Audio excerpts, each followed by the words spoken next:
This channel does not promote any violent, harmful, or illegal activities. All content provided by this channel is meant for an educational purpose only. Top quality और consistent performance के लिए सिर्फ silver pump नाम याद रखना। 15 মে চাকরিহারা শিক্ষকদের বিকাশ ভবন অভিযানে ধুমধুমার কাণ্ড বাধে। শিক্ষকদের বিরুদ্ধে তাণ্ডবের অভিযোগে এবার তদন্তভার নিল বিধাননগরের গোয়েন্দা শাখা। শিক্ষকদের বিরুদ্ধে সরকারি সম্পত্তি ধ্বংস করা, সরকারি কর্মীদের জোর করে আটকে রাখা, সরকারি কাজে বাধা দানের অভিযোগে মামলা রুজু করা হয়েছে। আর অভিযুক্ত শিক্ষকদের তলব করেছে বিধাননগর উত্তর থানা। এবার গোয়েন্দা বিভাগ নিল তদন্তভার। 15 মে চাকরিহারা শিক্ষকদের বিকাশ ভবনে অভিযানে যে ধুমধুমার পরিস্থিতি তৈরি হয়, শিক্ষকদের বিরুদ্ধে তাণ্ডবের অভিযোগে এবার তদন্তভার নিল বিধাননগরের গোয়েন্দা শাখা। এবার গোয়েন্দা শাখা তারা তদন্ত করবে এই ঘটনা কারা ঘটিয়েছে, কি হয়েছে ইত্যাদি। শিক্ষকদের বিরুদ্ধে সরকারি সম্পত্তি ধ্বংস, সরকারি কর্মীদের জোর করে আটকে রাখা, সরকারি কাজে বাধা দেওয়ার অভিযোগে মামলা রুজু হয়েছে। আর সেই মামলায় শিক্ষকদের তলবও করেছে বিধাননগর উত্তর থানা। আর এখানেই হাজিরা আড়ালে গ্রেফতারির মতো বিষয় সামনে এসেছে। এই সতর্ক করার পরেও কিন্তু থানায় যাননি চাকরিহারা শিক্ষকরা। পুলিশের তলবে ত্রুটি আছে, তাই হাজিরা নয় এই দাবি করছেন চাকরিহারা শিক্ষক মেহবুব মণ্ডল। শান্তিপূর্ণ আন্দোলনের পরেও নোটিশ দেওয়া হয়েছে, আইনি ভাষায় পুলিশকে জবাব দেওয়া হবে এই দাবি করেছেন তারা। আগামীকাল বিধাননগর উত্তর থানায় হাজিরা দেবেন বলেও জানাচ্ছেন। কিছু জনকে বলেছিল, কিন্তু সেইখানে কিছু অস্পষ্টতা ছিল, কিছু ডকুমেন্টারি যে ক্রাইসিস সেটা ছিল। সেই গ্যাপটাকে পূরণ করে আমরা 21 তারিখে পুরোপুরিভাবে সেই বিষয়গুলো নিয়ে আবার মুভ করব আইনিভাবে। অবশ্যই, কেন থানায় যাব না? মানে আইনি ভাষায় ডাকছেন, আইনি ভাষায় উত্তর হচ্ছে, আইনি ভাষাতেই সব কিছু হবে।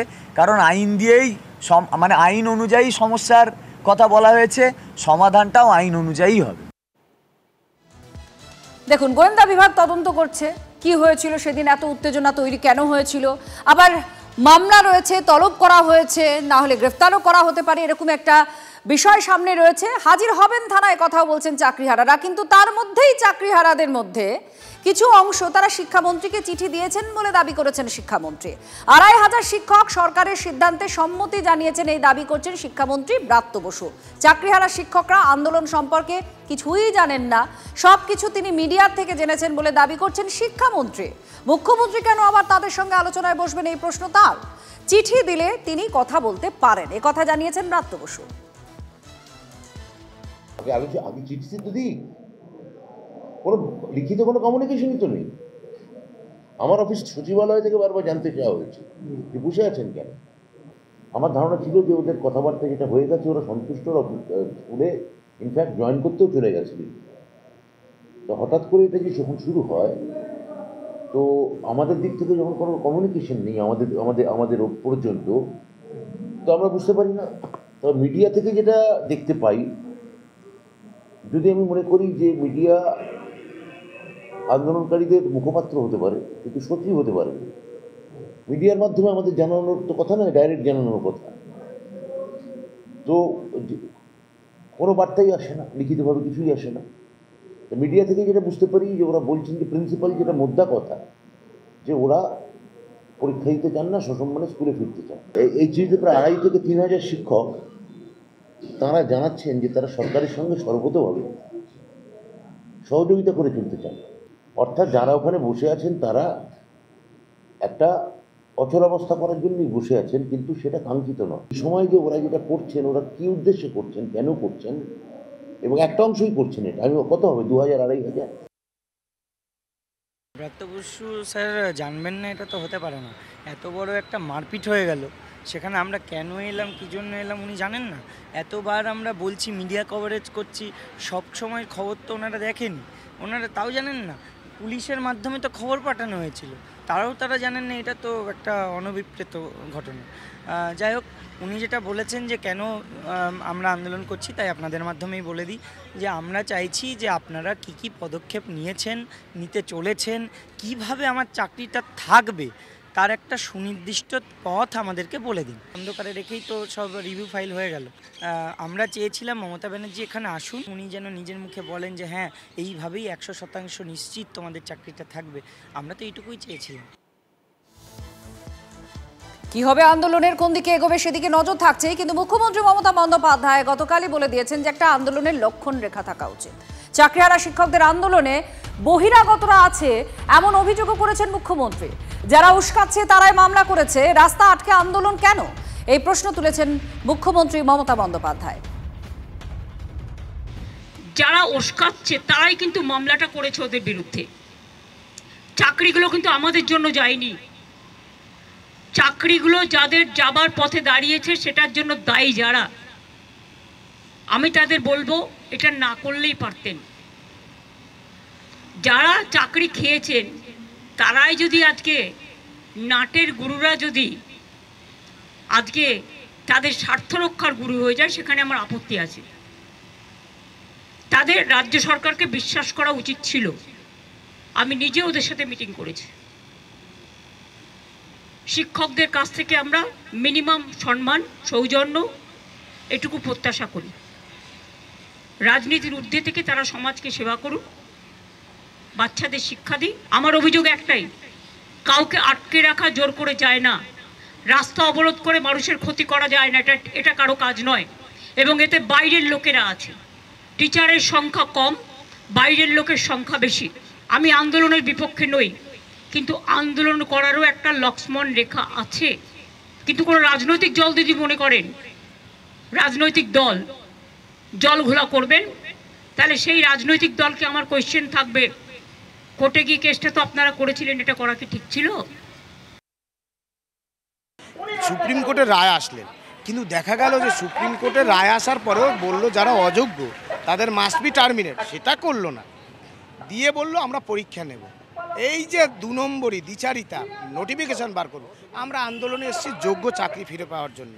এখন মুখ্যমন্ত্রী বলছে যে আন্দোলনে শিক্ষকদের থেকে বাইরের লোকের সংখ্যা বেশি। আপনার কি তাই মনে হয়?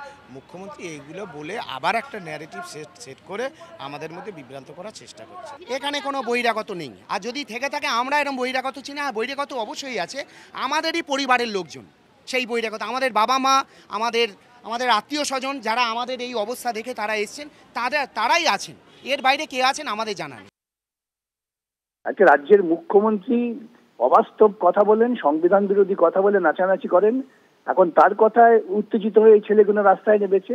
এরা তো আমাকে প্রচুর গাল দিচ্ছিলেন, উনি তো এদের অনুপ্রাণিত করেছেন যে বিকাশ রঞ্জন ভট্টাচার্যকে গাল দাও, তখন মনে ছিল না।